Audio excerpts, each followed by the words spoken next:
మనతో పాటు ఎవరైతే సమ్మెలో పాల్గొన్న డ్వాక్రా ఎంప్లాయీస్ ఉన్నారో వారితోనే మాట్లాడే ప్రయత్నం చేద్దాం. చెప్పండి అన్న, 9 రోజులుగా ప్రభుత్వం ఏమంటుంది, మీరేం డిమాండ్ చేస్తున్నారు? చర్చలకు పిలుస్తున్నారండి. పిలిచినా మా బాధలు ఏం పట్టించుకోవట్లేదు. వాళ్ళు మేము సమాన వేతనానికి సమాన పనికి సమాన వేతనమే అడుగుతున్నాం, ఎక్కువేం అడగట్లేదు. ఆయన అధికారంలోకి వచ్చే ముందు మిమ్మల్ని పర్మనెంట్ చేస్తాను, మీ కష్టం నాకు తెలుసు, మీకు 1,00,000 ఇచ్చినా తక్కువే అన్నాడు. అసలు మేము వెళ్ళినా కానీ అయ్యేం జీతం గురించి అసలు మాట్లాడట్లా, పర్మనెంట్ గురించి మాట్లాడట్లా. అవన్నీ మాట్లాడకుండా చిన్న చిన్న కోరికలు, మాకు చెప్పులు ఇస్తాం, మీకు బట్టలు ఇస్తాం, అవి మాత్రం చెప్తున్నారు. అవన్నీ మాకు అవసరం లేదు. ఎందుకంటే ఇప్పుడు అన్ని నిత్యావసర వస్తువుల ధరలన్నీ పెరిగినాయి. వాటి ప్రకారం మా జీతం పెంచమని అడుగుతున్నాం అంతే. ఇప్పుడు బియ్యం 2,000 అయింది, అంతకుముందు ఎంత 1,000 రూపాయలు, 1000కి 1000 పెరిగింది. దీనివల్ల మాకు ఇచ్చేది 15,000, దాంట్లో పిఎఫ్ ఇఎస్ఐ పోను 13,000 వచ్చింది. అది మాకొద్దు, మమ్మల్ని చేస్తే పర్మనెంట్ చేయమనండి, ఏదో సమాన పనికి సమాన వేతనం ఇవ్వండి. మేము అదే కోరుకుంటున్నాం, అదే అడుగుతున్నాం. ఇవాళకి 10వ రోజు, 10 రోజుల నుంచి మేము ధర్నా చేస్తున్నాం. ఇక్కడ పనులు ఆపుతున్నాం, అక్కడికి వెళ్ళి మేము ధర్నాలో పాల్గొంటున్నాం, నాయకులు చెప్పేదంతా వింటున్నాం. నాయకులు చర్చలకు వెళ్తున్నారు, తిరిగి మళ్ళీ విప్లవం తిరిగి వచ్చేస్తున్నారు. మా సమస్య మాత్రం తీరట్లేదు. దాని గురించి వాళ్ళు అసలు పట్టించుకోవట్లేదు కూడా. సీఎం గారి దగ్గరికి ఈ సమస్య ఏమి వెళ్ళలేదు అసలు. వీళ్ళే మాట్లాడుకుంటున్నారు, మేము చిన్న చిన్న కోరికలు తీస్తాం, అవి అయితే మా వల్ల కాదంటున్నారు. అందుకే 10 రోజులు అయినా సరే మేము ఇంకా ఇలాగే ఉన్నాం. మా సమ్మె, మా జీతాలు పెరగాలి, లేదా మమ్మల్ని పర్మనెంట్ చేయాలి, సమాన వేతనం ఇవ్వాలి. మీరు రాకపోయినా సరే మేము వేరే మనుషుల్ని పెట్టుకొని పని చేయించుకుంటాం, మీతో అవసరమే లేదు అన్నట్టుగా కూడా ప్రభుత్వ పెద్దలు వ్యవహరిస్తున్న పరిస్థితి అయితే కనిపిస్తుంది. ఈ రకమైన వాతావరణం కొనసాగితే భవిష్యత్తులో మీ ఎవరికి కూడా ఉపాధి ఉండని పరిస్థితి. దాని గురించి మీరేం ఆలోచిస్తున్నారు? వేరే వాళ్ళని పని చేయించుకుంటామంటే మేము మాత్రం వాళ్ళని పని చేయనీయం. మేము ఇవాళ సమ్మెలో ఉన్నా కానీ మేము 5 గంటలకే ఇక్కడికి వచ్చాం. ఎందుకని? వేరే వాళ్ళని ఎవరైనా పని చేపిస్తుంటే వాళ్ళని ఆపడానికి. మా పని వేరే వాళ్ళు చేయడానికి మేము ఒప్పుకోం. ఎందుకంటే మా పొట్టగొట్టి వేరే వాళ్ళకి పెడతామంటే మాకు ఎలా కుదిరిద్ది? మేము కార్మికులుగా 20 సంవత్సరాల నుంచి మేము చేస్తున్నాం పని, 30 సంవత్సరాలు చేసేవాళ్ళు కూడా ఉన్నారు. ఇప్పుడు సీనియారిటీ పడ్డాను పర్మనెంట్ చేయాలి కదా, ఇచ్చిన వాగ్దానం ఉంది. పోనీ అలా కాదు, సీనియారిటీ వాళ్ళని చేస్తాం, మరి కొత్తగా వచ్చిన తర్వాత చేస్తామని అదేనా మీకు సమాధానం చెప్పట్లేదు మాకు. దాన్ని బట్టి ఏమైనా చేస్తే వేరే వాళ్ళు వస్తున్నారు ఆల్రెడీ కాంట్రాక్ట్ వర్కర్లు, వాళ్ళు మేము ఆపుతున్నాం, వాళ్ళతో మాట్లాడుతున్నాం. అమ్మ మా పొట్ట కొట్టబాకండి, మరి మా పని ఇదే, మేము ఈ 20 సంవత్సరాలు 30 సంవత్సరాలు మేము చేస్తున్నాం, మీరు మాకు ఇలా చేయబాకండి, మీరు రావద్దని వాళ్ళని పంపించేస్తున్నాం. మేము పంపించేస్తున్నాం, మా మీద పోలీసులు చేస్తున్నారు, మేము కేసు పెడతాం, మమ్మల్ని బెదిరిస్తున్నారు. ఎంత ఆలస్యం చేస్తారు, మేము మాత్రం ఈ సమ్మె విరమించాం, మా జీతాలు పెరిగేదాకా మేము అనుకునే సాధించేదాకా సమ్మె చేస్తామని మేము అందరూ చెప్తాం అనమాట. అంటే 26వ తారీఖుతో మీరు సమ్మె ప్రకటించారు. 26 నుంచి ఇప్పుడు దాకా చూసుకుంటే 10 రోజులు అవుతుంది. 10 రోజుల జీతం కట్టు, మళ్ళీ మీ మీద పోలీస్ కేసులు పెడతారు, మిమ్మల్ని బెదిరిస్తారు, బెదిరింపులకు గురి చేస్తారు మీ మీద. అయితే నేను చెప్పేది ఏంటంటే ప్రధానంగా మీరు ప్రజలందరికీ కూడా దగ్గరుండి వాళ్ళ మలినాలన్నీ, వాళ్ళ చెత్త చెదారన్నంతా కూడా సేకరించి శుభ్రంగా అన్నీ దగ్గరికి చేర్చి డంపింగ్ యార్డ్కి తరలిస్తారు. మీ తరపున ప్రజలు ఎవరు కూడా ఎందుకు గొంతు ఎత్తలేకపోతున్నారు అనేది నా ప్రశ్న. దీనికి మీరేం సమాధానం? ప్రజలు ఎవరు గొంతు ఎత్తట్లేదు, కానీ మీకు జీతాలు పెంచాలమ్మా, మీరు కష్టపడుతున్నారని మాతో చెబుతున్నారు. కానీ ప్రభుత్వం దృష్టికి ప్రజలు తీసుకురావట్లేదు. అలా తీసుకొస్తే మాకు కూడా ఇంకెంతో సపోర్ట్గా ఉంటుంది, మా పని కూడా తొందరగా అయింది. మేము చెత్త పన్ను కూడా కడుతున్నాం కదా, మరి మీరు ఎందుకు రావట్లేదు మమ్మల్ని అడుగుతున్నారు. కానీ మేమేమో మా జీతాల కోసం సమ్మె చేస్తున్నాం, మరి మీ సపోర్ట్ మాకు కావాలి, మేము అడుగుతుంటే మేము కూడా చెప్తున్నాం. అయ్యా, అయినా ప్రభుత్వం దృష్టి దాకా వెళ్ళట్లేదు, పెద్ద పెద్ద నాయకులు తీసుకెళ్లకుండా ఎక్కడ మరుగుపరుస్తున్నారో వాళ్ళు చెప్తున్నారు అనమాట. అది ప్రధానంగా చెత్త అనేది ప్రధాన సమస్య అమ్మా. ఎవరికైనా కూడా ఇంట్లో కరోనా టైంలో కూడా మేము ఇంటింటికి వెళ్ళి చెత్త తీసుకొచ్చాము. మేము భయపడి వెనక్కి వెళ్ళలేదు. భర్త చచ్చిపోతే భార్య బట్టలు తీయడానికే వెనకాల భయపడ్డారు. మేము అనేది భయపడుకోకుండా వెళ్ళి తీసుకొని వచ్చాము, ఇంటింటికి వెళ్ళి సేవలు చేసాము. ఈ పబ్లిక్ కూడా మమ్మల్ని గుర్తించి దయచేసి మాకు జీతాలు పెంచాలని జగన్మోహన్ రెడ్డి గారిని అడుగుతున్నాం. మేము 26 సంవత్సరాల నుంచి చేస్తున్నాం. అవుతుంది మీరు జాయిన్ అయ్యి. ఎప్పటికైనా పర్మనెంట్ అవ్వకపోదా, మా పిల్లలకు మంచి భవిష్యత్తు ఉండకపోదా అనే ఒక ఆశతో 26 ఏళ్ళుగా పనిచేస్తూ వస్తున్నారు కదా. ఇప్పటికీ కూడా వయసు అయిపోతుంది, మీరు పర్మనెంట్ అవ్వలేదు. చివరికి మాకేం చేసావని చెప్పేసి రేపొద్దున మీ పిల్లలు నిన్ను అడుగుతారు, వాళ్ళకి ఏం సమాధానం చెప్తారు? మరి ఈ ప్రభుత్వంలో ఇట్లా చేస్తున్నారు, ఏం చెప్పమంటారు?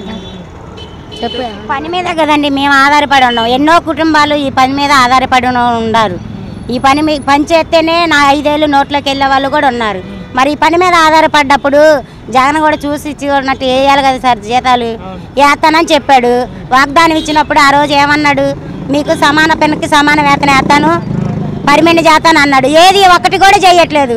మేము 10 రోజుల నుంచి ధర్నాలు చేస్తూనే ఉన్నాం. రోడ్ల మీద ఉండవు, నీళ్లు లేవు, తిండి లేదు, తిప్పలు లేవు. పిల్లల్ని వదిలేసాం, జ్వరాలతో ఉన్న పిల్లల్ని వదిలేసి రోడ్ల మీద ఉంటున్నాం. మరి మాకు ఏది కూడా చెప్పట్లేదు. రోజు సమ్మెకి వెళ్తున్నాం, విరమిస్తున్నారు, వచ్చేస్తున్నాం. రోజు ఇలా చేస్తే మేము ఎలా సార్? అక్కడ చేస్తున్నాం సార్, అలంకార్ దగ్గర రైలు 10 రోజులు సార్, వాళ్ళకి 10 రోజుల మీద చేస్తూనే ఉన్నాం. విరమిస్తలేదు, తీసుకెళ్తున్నారు, ఏదో చెప్తున్నారు, వదిలేస్తున్నారు.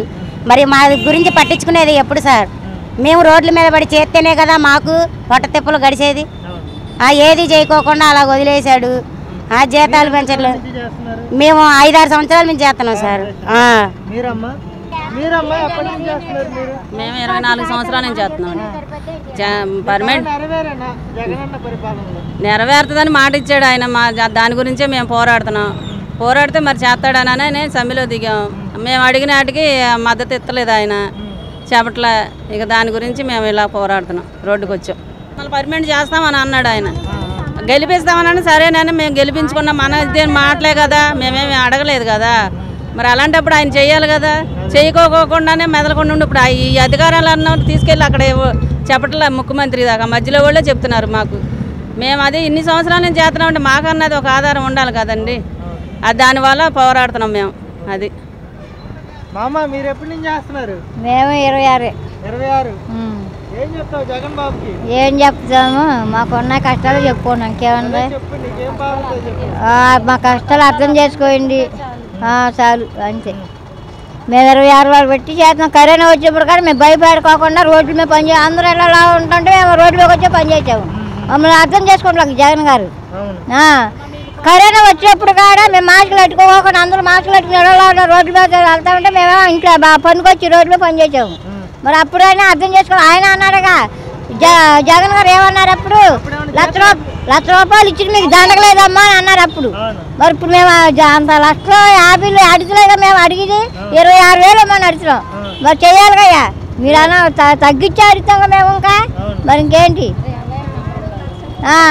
లక్షలకు ఇస్తులు మేము అడగలా. మాకు అయ్యా మాకు ఇంత 26 సంవత్సరాలు చేస్తాం కాబట్టి తక్కువ ఇచ్చినా 1,00,000 ఇచ్చినా నష్టం లేదు వీళ్ళకి అన్న మాటగా. మీరు అన్న మాటగా మేము అడిగింది అడగలేగా.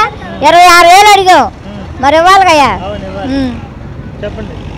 మేము 8-7 సంవత్సరాలు డ్యూటీలోకి ఎక్కి మాకు ఇలాగే అన్నారు. అమ్మఒడి తీస్తారు, ఇది పర్మనెంట్ పని అంటున్నారు.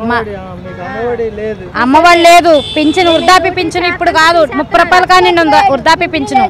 అది ఈ ప్రభుత్వంలో రావట్లేదు కదా, ముత్తాతల కాలం నుండి ఉంది, అది లేదు.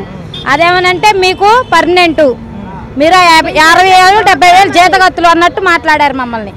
తిప్పి చూస్తే మాకు 12,000లోనే సెలవులు పెడితే కటింగు, పిఎఫ్ వేసి కటింగు, అన్నిటికీ మాకు ఇంటికి వచ్చేది 5,000-6,000. మేము ఇళ్ళలో అద్దరే కట్టుకుంటామా, కరెంటు బిల్లులే కట్టుకుంటామా, ఇంట్లో నిత్యావసర సరుకులే తెచ్చుకుంటామా, ఏం తెచ్చుకోలేము. పిల్లల్ని చదివించుకోలేని పరిస్థితులు అయిపోయినాయి మా బతుకులు. అందుకే రోడ్డు మీదకి వచ్చాం. అమ్మఒడి లేదు, లేవు, అసలు ఏమీ లేవు. ఈ పనిలో మాకు ఏదీ లేదు. మమ్మల్ని మేము జగన్ గారు రాకముందు అమ్మ మీకు 1,00,000 ఇచ్చినా తక్కువే, ఆ పని ఎవరు చేయలేరు మీరు చేసినట్టు, మీ కాళ్ళు కడిగి నెత్తిన జల్లుకోవచ్చు నీళ్ళు అని అన్నారు. ఇప్పుడు మా నెత్తినంతా నీళ్ళే కారుతున్నాం, అంతకు మించి ఏం లేదు ఇక్కడ. అది మమ్మల్ని గుర్తించుకొని మాకు సమాన పనికి సమాన వేతనం ఇవ్వాలి. మమ్మల్ని గుర్తించుకుంటేనే కదా, కరోనాలో ఎవరు లేరు రోడ్డు మీద, మేము ఆ పోలీసు వాళ్ళని తప్ప. ఇవాళ మమ్మల్ని పోలీసు వాళ్ళు కూడా మాకు సహకరించలేకపోతున్నారు. మీరు చేయొద్దు, మీరు కేసులు పెడతాం. మీరు ఆటోలు ఆపినా, చెత్త ఆపినా మేమే కేసుల మీద పెడతాం. మీరు లేగాల్సిందే ఇక్కడ నుండి. మేము బల్ల ఇవాళ తోటి కార్మికులు తెచ్చి వాళ్ళకి 1,000 ఇస్తానన్న వాళ్ళు మాకు 750 మేము అడిగాం. 26,000 అడిగాం. రోజుకి 1,000 ఇస్తామని చెప్పారు వాళ్ళకి, రోజుకి 1,000. అయ్యేదో మాకి అండి, మేమే చేస్తాం. వాళ్ళు ఒక సందు చేస్తారేమో, ఇవాళ మురగ పెట్టింది ఒక సందు చేస్తారు, అన్ని సందులు కవర్ చేయలేరుగా. మేము అదనగా ఇదనగా ఏదన్నా ఎత్తాల్సి వచ్చింది.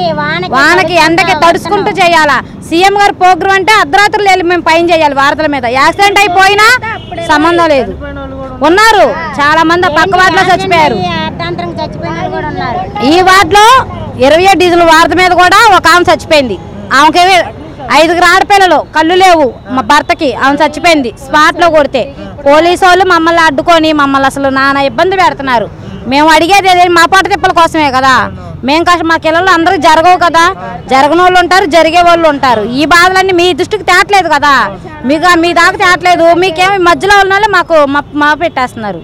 మీరు వద్దులే అమ్మ పడుకోండి ఇంక ఇళ్లలోనే, ఇంకా మీరు వద్దులే మేము వేరే వాళ్ళని తెచ్చుకుంటామని.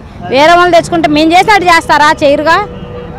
ఇప్పుడు వేరే వాళ్ళు పనిచేస్తే మీ సమ్మెకి ఇంక విలువే ఉంటుంది. విలువేముంటుంది? విలువ లేదనే కదా మా బాధ. మేము రోడ్ల మీద 5 కానివ్వండి, అర్ధరాత్రులు 5 వచ్చి మేము పిల్లల్ని వదులుకొని, చిన్నపిల్లలు వదులుకొని, భర్తను వదులుకొని, అన్నీ వదులుకొని మేము ఇక్కడ పడిగాపులు కాసే తిండి తిప్పలు లేకుండా మళ్ళీ ఏంటండి 2-3 దాకా ధర్నాలో పాల్గొనాలి. మరి ఇవన్నీ చేయబట్టే కదా ఇవాళ మేము చేస్తేనే కదా మమ్మల్ని గుర్తుపెట్టేది. మీరు చెత్త అంతా 45 టన్నులు వెళ్ళిపోతుంది, మీరు ఏం చేస్తున్నారు చెత్త? మీరు ధర్నా చేసి ఏం ప్రయోజనం అని అడుగుతున్నారు మమ్మల్ని అధికారులు. మరి వార్తల్లో అయ్యే చెప్తున్నారు 48 టన్నులు చెత్త అవుతుందని. పెడుతున్నారు అయ్యే. ఇంకేం చేస్తాం మరి?